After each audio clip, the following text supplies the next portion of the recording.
I would like to be more in vibrational alignment with being confident, and I feel that that will lead me to being in vibrational alignment with having a boy in my life.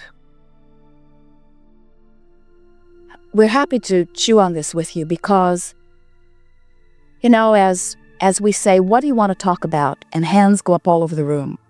But it isn't the hand that calls us, although we usually do not call on you if your hand is not up because we want it to be your desire to come forth, although it has happened.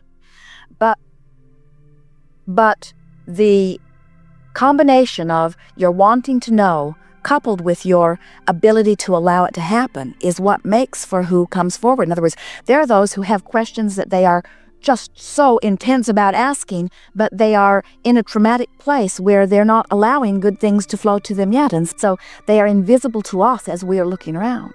There are those who have easygoing questions that are not all that pointed, that they are in alignment with, but they're not all that pointed. So they light up and there's no resistance, but they don't really light up. You really lit up.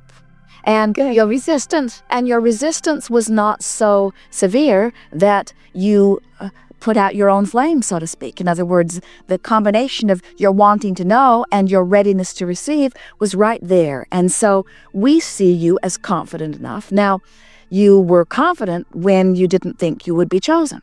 In other words, when you were just thinking about, I've got a question, you were out there. But once it looked to you like we were pointing at you, then that other part of that vibration and everybody around you stood up. They said, well, if she's not going, I'll go.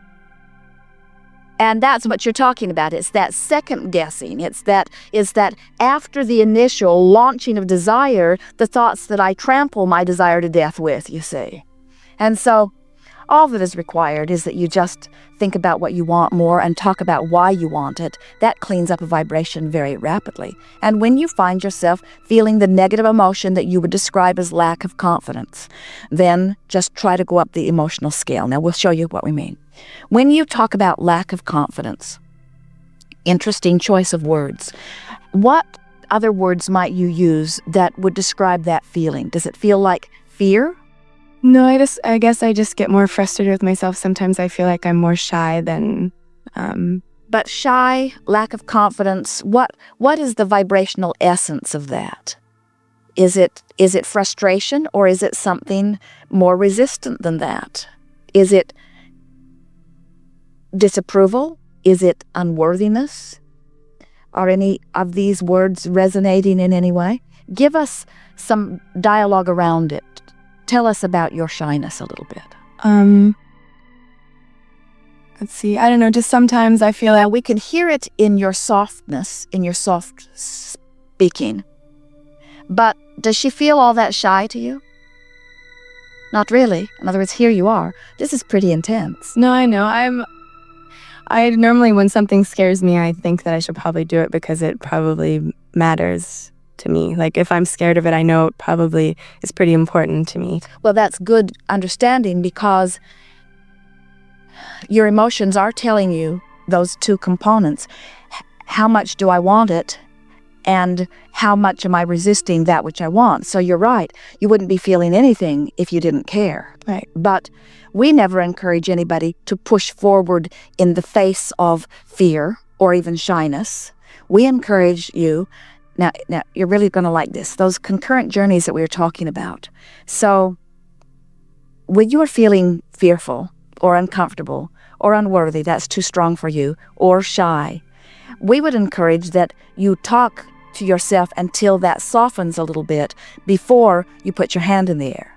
And if you are doing that, when you put your hand in the air, then the shyness doesn't overtake you, you see. Do you believe that you have had people who have been scrutinizing you in a disapproving way? No, probably it's just myself more than anything.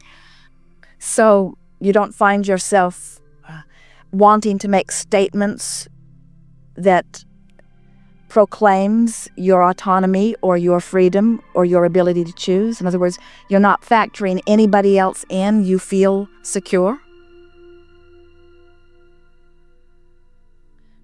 Where does shyness come from?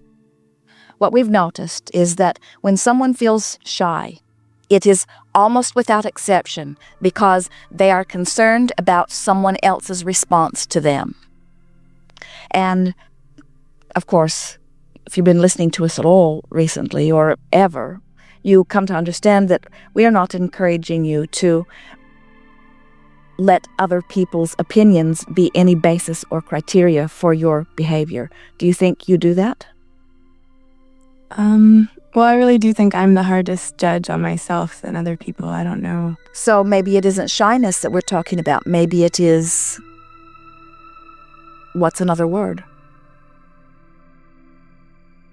It's hesitation, just self-doubt. I don't know. Self-doubt, good word. Unworthiness. But how do you think you got there? You weren't born there. You were born, as we were saying earlier, you were born confident and sure, obnoxious. You were born obnoxious in all of you were, in your knowledge of who you are, in your autonomy, in your sureness. In other words, you were, so what happens, is sort of what we've been talking about all day here today. What has happened or what is still happening that is keeping you from that natural state of confidence? You're trying to factor in what this one and that one and this one and that one think about this and that and this and that and this and that. You must surely make yourselves crazy as you realize that there are bodies or groups or religions or political parties or peer groups. There are people out there all over the place who have come to their way of controlling the conditions or attempting to, who are asking that of almost everyone that they know. Jerry and Esther have a dear friend who just purchased a new car, and he is in love with his car. And in the rear window of the car, the previous owner had applied a very large American flag, which he would have never put on his own car, not because he's not patriotic, but because there are a lot of flags that are being used in a lot of ways to make a lot of statements that he is not necessarily wanting to get on the bandwagon of. And so his impulse at first was to remove the flag, and then his next impulse was, well, I like flags, and I like this country, and so he left it there. But he's noticing that different people are responding to him. He's noticing that he is being seen in a different way, and he sort of likes it. He's discovering that he is being approved of by people who have formerly not been approving of him. You see? And so what we're noticing with all of you is that it seems to matter too much to all of you about what other people are saying or thinking about what you do, and that really is the basis of any shyness. When you look through your eyes and you are looking outward, it is always nice to see someone appreciating you. This little girl in the subway shop saw Jerry's appreciation and locked on to his vibration so rapidly it was as if they had been long-lost friends. And his appreciation of her and her appreciation of him uplifted both of them. Esther had tears running down her face. She could not believe how beautiful this interchange was. And it's nice when it happens. It's nice when you look out and you see someone loving you. But it must not be a criteria of life. And the game that we encourage is decide that you will be one who appreciates. And you are so close to that so easily that there is not any emotional guidance scale work that we need to do to get you there. We would say just put emphasis on your making a determination that you are going to be one who appreciates as you look out, giving no care to any appreciation that you are getting back. Because appreciation that you are offering feels the same to you as appreciation that you are receiving. And the more you are appreciating what you see, then the more you are in that vibration. And eventually, you'll be able to appreciate and then turn the lens of that appreciation back at yourself. But you got to practice the vibration of appreciation. And we encourage you to start where things are easy. Appreciate the weather, appreciate the beasts, appreciate the friendly, furry little things, appreciate the little white dog bouncing down the hallway yesterday. It was love at first sight for Esther. It was all she could do not to steal it and take it to her room. And and keep it for herself. It was so full of love and life. In other words, some things are just easier to appreciate than others. So start there and then work your way up until you have activated the vibration of appreciation so easily that it becomes easier and easier to appreciate this and this and this. And then not so very far from now, you'll be able to turn it back and appreciate this about me and this about me and this about me. Yeah. Don't wait for others to appreciate you. Not because you do not have much to appreciate, but because they may or may not be in appreciable stance.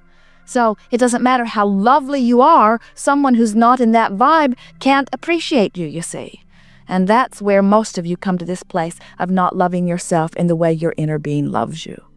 Yeah, that last part's nice to hear. I just kind of get angry at it as well, though. Like as far as that's all right. When you get angry at it or blameful about it, you are at least trying to take some of your power back, but you know what to do about it.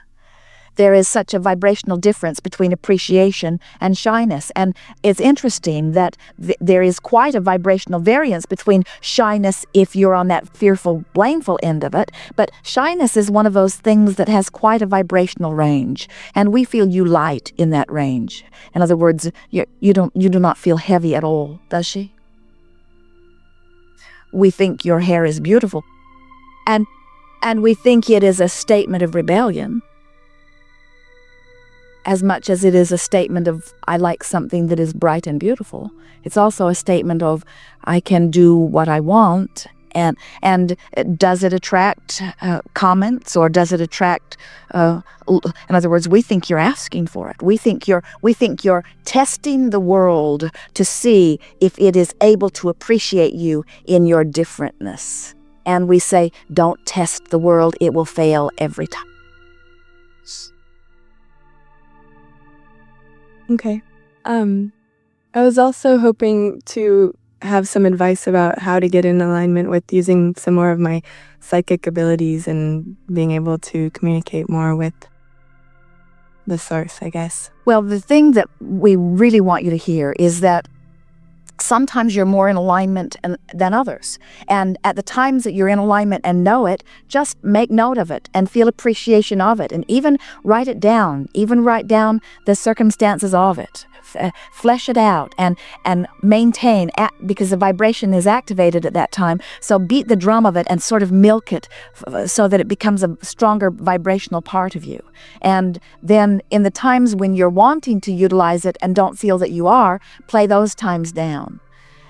So as you acknowledge what is working and amplify that, then it just works more and more and more and more of the time.